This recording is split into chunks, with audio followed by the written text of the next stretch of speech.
Hello everyone, Sajanpur student corner channel पर आप सभी का स्वागत है। आज हम लोग देखेंगे पर्यावरण के कुछ महत्वपूर्ण प्रश्न। यहाँ पर मैं कुछ 15 क्वेश्चंस को कंप्लीट करूँगा और आपको उनका जो है आंसर देना है।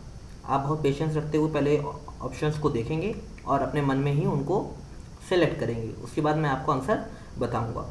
तो चलिए शुरू करते हैं। आज का पहला क्वेश्चन है, अंतर्राष्ट्रीय नवीकरणीय ऊर्जा एजेंसी यानी international renewable energy agency, arena इसको शॉर्ट में कहते हैं, का मुख्यालय कहाँ स्थित है? आपके ऑप्शंस हैं नई दिल्ली, आबू धाबी, बीजिंग और पेरिस। एरीना का मुख्यालय कहाँ है ये बताना है आपको। तो इसका राइट आंसर होगा आबू धाबी, ठीक है ना। और एरीना का जो मतलब एरीना जो इफेक्टिव हुआ था वो हुआ था 2010 में, पर इसकी जो स्टेबलाइजमेंट हुआ था यानी इसकी स्थापना जो हुई थी वो 2009 में हो गई थी। अब आपको कमेंट बॉक्स में ये बताना है कि भारत एरीना का सदस्य है या नहीं है, ठीक है ना। भारत को बताना है आपको इसका सदस्य है या नहीं है। क्वेश्चन नंबर सेकंड की तरफ आते हैं। International union for conservation of nature यानी IUCN ने रेड डाटा बुक की सूची कब से जारी करना प्रारंभ किया? ठीक, IUCN की स्थापना जो हुई थी वो 1948 में हुई थी। जैसे हम लोग जानते हैं 1948 में इसकी स्थापना हुई थी, पर क्या ये तब से ही रेड डाटा बुक की सूची जारी करता है या क्या डेट है इसकी, ये आपको बतानी है। तो 4 ऑप्शन आपकी स्क्रीन पर हैं और इसका राइट आंसर होगा ऑप्शन बी, यानी कि 1963 से ये रेड डाटा बुक जारी करता है, ठीक है ना। इसकी स्थापना 1948 में हुई थी जैसे हम लोग बता चुके हैं, और इसका मुख्यालय ग्लैंड में है जो कि स्विट्जरलैंड में है। तो ऑप्शन नंबर इसका सेकेंड ठीक हो जाएगा। क्वेश्चन नंबर 3 की तरफ चलते हैं। डॉल्फिन मैन ऑफ इंडिया किसे कहा जाता है? बहुत इंपॉर्टेंट क्वेश्चन है, डॉल्फिन मैन ऑफ इंडिया किसे कहा जाता है? देखिए, एक विक्रमशिला डॉल्फिन जो है हमारे यहाँ अभ्यारण्य भी है जो कि बिहार में है, और डॉल्फिन मैन ऑफ इंडिया जो है हमारे आपकी स्क्रीन पर ऑप्शंस हैं, इनमें आपको बताना है। कहा जाता है रविंद्र कुमार सिन्हा जी को, ऑप्शन 3 है ना, रविंद्र कुमार सिन्हा जी को डॉल्फिन मैन ऑफ इंडिया कहा जाता है। और इन्हीं के प्रयासों से डॉल्फिन को जलीय जीव घोषित किया गया था। जो हमारे बिहार में सूसू मछली डॉल्फिन पाई जाती है उसको हम लोग जलीय जीव घोषित किया गया भारत का, और इन्हीं के प्रयासों से उसको किया गया है रविंद्र कुमार सिन्हा की। 5 अक्टूबर 2009 से जलीय जीव है हमारा डॉल्फिन, और रविंद्र कुमार सिन्हा जी इस तरह से दिखते हैं कुछ। और ये इस समय जो है वैष्णो देवी यूनिवर्सिटी है जो कि जम्मू में, उसके वाइस चांसलर हैं। क्वेश्चन नंबर 4 की तरफ चलते हैं हम लोग। एयर कंडीशनर के तापमान में प्रत्येक 1 डिग्री की वृद्धि पर बिजली की खपत में कितने प्रतिशत की कमी हो सकती है? बात समझ में आई आपको? कहने का मतलब ये है कि जैसे कि जिससे मान लीजिए हमारा जो है 24 डिग्री पर अगर हमारा AC काम कर रहा है, तो हम कह रहे हैं कि उसकी हम वृद्धि कर दें यानी टेम्परेचर बढ़ा दें। अगर उसको हम 25 पे लगा लेते हैं तो हमारी कितने % बिजली की कमी को बचा सकते हैं, ये आपको बताना है। कि हमारे जैसे मान लो 100 रुपये बिल आ रहा है तो उसमें कितने % की बिजली जो है हमारी और कम आने लगेगी, है ना, उसमें फ़ायदा हो जाएगा। मतलब अगर 1 डिग्री टेम्परेचर भी हम बढ़ा लेते हैं। तो इसका ऑप्शन आपकी स्क्रीन पर है, 5%, 6%, 7 या 8। तो इसका राइट आंसर होगा 6%, यानी 6% की कमी हम कर सकते हैं 1 डिग्री सेल्सियस को अगर हम लोग बढ़ा लेते हैं इसमें, ठीक। क्वेश्चन नंबर 5 है, विश्व पर्यावरण संरक्षण दिवस कब मनाया जाता है? देखिए, अब क्वेश्चंस इसे विश्व पर्यावरण दिवस नहीं पूछा जाएगा आपसे 5 जून, आपसे पूछा जाएगा विश्व पर्यावरण संरक्षण दिवस बताइए कब मनाया जाता है। तो इसके ऑप्शंस हैं आपकी स्क्रीन पर, बताना है आपको।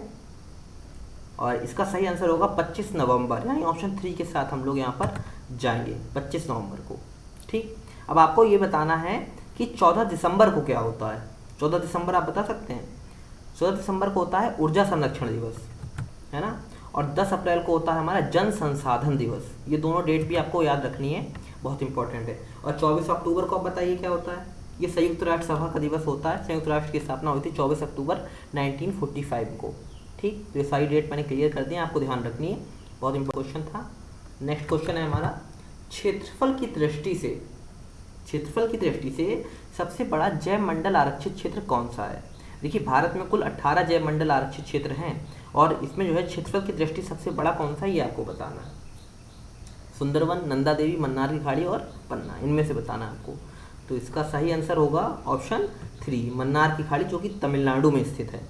अगर अच्छा ये क्वेश्चन आता है इस तरीके कि क्षेत्रफल की दृष्टि से सबसे छोटा जैव मंडल आरक्षित क्षेत्र बताइए, छोटा, तो छोटा जो है वो है, बताना है आपको, डिब्रू सैखोवा।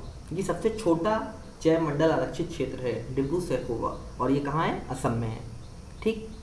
तो छोटा भी हो गया यहाँ पर क्लियर, और बड़ा विजयमंडल लक्षित, आपको ध्यान रखना है। क्वेश्चन नंबर 7 की तरफ चलते हैं। ये देखिए आप, मन्नार की खाड़ी जो है तमिलनाडु में है, मैप में आप देख सकते हैं। क्वेश्चन नंबर, क्रैकिंग गैस किसे कहते हैं? आपके ऑप्शंस हैं नाइट्रोजन डाइऑक्साइड, N2O, इसको लाफिंग गैस भी कहते हैं N2O को, है ना, SO2, CO2 और NO2। यानी NO2 जो है वो है हमारा nitrogen dioxide, CO2 carbon dioxide और SO2 सल्फर डाइऑक्साइड। ठीक, इसमें आपको बताना है कि क्रैकिंग गैस कौन सी है। तो मैंने जैसे बताया आपको, N2O तो लाफिंग गैस होती है, CO2 को हम लोग ग्रीन हाउस गैस भी कहते हैं, यहाँ पर SO2 इसका सही आंसर होगा, option number B. Next question, सबसे छोटी आर्द्रभूमि रेणुका किस प्रदेश में स्थित है? सबसे छोटी आर्द्रभूमि आपको बतानी है जो कि रेणुका है, किस प्रदेश में स्थित है। आपसे नाम नहीं पूछा जा रहा, आपका उससे प्रदेश पूछा जा रहा है कि ये किस प्रदेश में है। तो आपके ऑप्शंस हैं तमिलनाडु, पंजाब, जम्मू कश्मीर, हिमाचल प्रदेश, और इसका सही आंसर होगा हिमाचल प्रदेश, यानी ऑप्शन 4 के साथ हम लोग यहाँ पर जाएंगे। ठीक, अगर आपसे पूछा जाता सबसे बड़ी आर्द्रभूमि कहाँ पर है, तो आप क्या बताते हैं? सबसे बड़ी आर्द्रभूमि, देखिए सबसे बड़ी आर्द्रभूमि है वेम्बनाड, यानी वेम्बनाड मतलब वेम्बनाड उसका नाम है और वो कहाँ पर है? केरल में है। ठीक है ना। और ये जो आप स्क्रीन पर फोटो देख रहे हैं ये रेणुका का है, रेणुका जो कि हिमाचल प्रदेश में कुछ इस तरीके से है, नदियों के बीच बनी हुई, बहुत ही अच्छी, बहुत ही खूबसूरत यहाँ पर नज़ारा रहता है। ये आप जो है रेणुका का फोटो यहाँ पर देख रहे हैं। नेक्स्ट क्वेश्चन, निम्न में से विनाइट्रीकरण के लिए कौन सा जीवाणु उत्तरदायी है? विनाइट्रीकरण के लिए आपको बताना है। आपके ऑप्शंस हैं एजेटोवेक्टर, राइजोबियम, स्यूडोमोनास या क्लॉस्ट्रीडियम। देखिए विनाइट्रीकरण पूछ रहा है, यहाँ पर नाइट्रीकरण नहीं पूछ रहा है। नाइट्रीकरण में क्या होता है कि नाइट्रोजन को नाइट्रेट में बदला जाता है, यानी NO2 को NO2 नेगेटिव में बदला जाता है ना, जिससे कि जो हमारे पौधे हैं एनवायरनमेंट से डायरेक्ट नाइट्रोजन नहीं लेते हैं, वो मिट्टी के द्वारा ये जो जीवाणु हैं, बैक्टीरियाज हैं, ये इसको नाइट्रीकरण कर लेते हैं और फिर ये पौधों में ऑब्जर्व होती है। तो यहाँ पर नाइट्रीकरण नहीं पूछ रहा है, आपसे पूछ रहा है विनाइट्रीकरण, यानी इसका उल्टा रिवर्स पूछ रहा है, यानी नाइट्रेट को नाइट्रोजन में बदलने वाला जीवाणु पूछा जा रहा है आपसे। तो इसका सही आंसर होगा ऑप्शन नंबर 3, स्यूडोमोनास।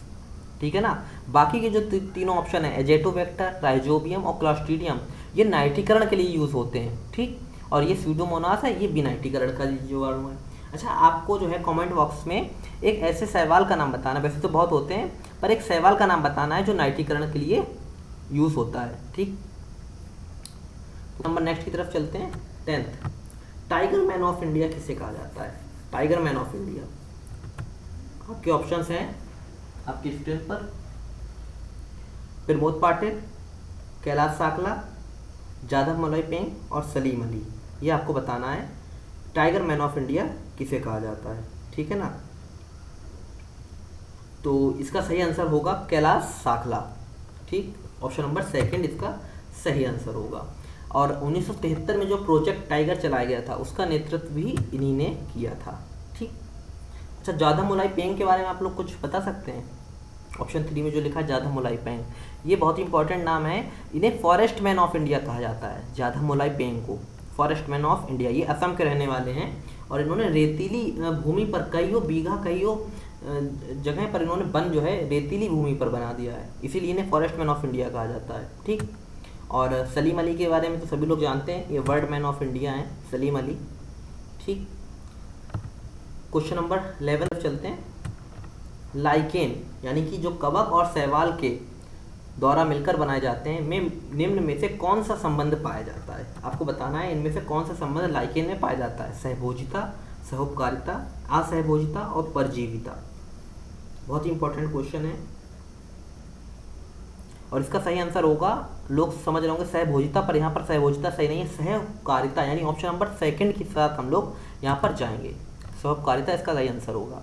अब देखिए आपको बताते हैं, सहभोजिता उसमें होती है जब जैसे कि 2 लोग हैं और एक को तो मतलब थोड़ा प्रॉफिट हो रहा है और एक न्यूट्रल रहता है। ठीक है, जैसे कि ऐसे समझ लिया जैसे गाय के साथ एक बगुला रहना है ना, तो गाय के पीठ पर बगुला जब बैठता है तो वो सहभोजिता है। क्यों? क्योंकि जब कीड़े गाय जब चलती है तो उसके जो चिपके हुए कीड़े होते हैं वो गिरते हैं और वो बगुला या कोई पक्षी उसको खा लेता है, तो गाय को उससे कोई नुकसान नहीं, मतलब वो न्यूट्रल है, लेकिन जो बगुला है उसको प्रॉफिट हो रहा है। ठीक, तो यहाँ पर देखिए उसको पॉजिटिव है और दूसरा वाला न्यूट्रल है, पर स्वकार्यता में क्या होता है कि दोनों को पॉजिटिव होते हैं, यानी दोनों को ही प्रॉफिट मिलता है। जैसे कि कवक और शैवाल में, शैवाल भोजन बना के कवक को देता है और कवक बदले में क्या करता है, उसको शैवाल को जगह देता है रहने के लिए, ठीक है ना। तो इसमें दोनों को ही प्रॉफिट होता है। असहभोजिता में क्या होता है कि एक को नेगेटिव रहता है, यानी एक लॉस में रहेगा, दूसरा न्यूट्रल रहेगा, ठीक। और परजीविता में क्या होगा कि एक को फायदा होगा और एक को नेगेटिव रहेगा। जैसे अमरबेल, अमरबेल जिस पौधे पे रहेगी तो अमरबेल को तो फायदा है, यानी पॉजिटिव है वो, है ना। लेकिन जिस पे पेड़, जैसे आम के पेड़ पे रहती तो आम का पेड़ को क्या होगा, घाटा होगा, है ना, लॉस हो जाएगा, तो वो नेगेटिव रहेगा, यानी परजीविता का ये लक्षण शो करता है। तो इसका सही आंसर सहयोगकारिता होगा, ये आपको ध्यान रखना है। और क्वेश्चन नंबर हम 12 की तरफ चलते हैं। भारत में केंद्रीय गंगा प्राधिकरण की स्थापना कब की गई, ठीक है ना। इसके ऑप्शंस हैं आपके स्क्रीन पर, आपको बताना है सही आंसर, और इसका सही आंसर है 1985, यानी ऑप्शन नंबर 4 के साथ हम लोग यहाँ पर जाएंगे। नेक्स्ट क्वेश्चन है हमारा, टुमारोज बायोडाइवर्सिटी, है ना, टुमारोज बायोडाइवर्सिटी पुस्तक के लेखक कौन है, ये बताना है। बहुत ही इंपॉर्टेंट बुक है ये। BK शर्मा, वंदना शिवा, मेघा पाटेकर, MS स्वामीनाथन।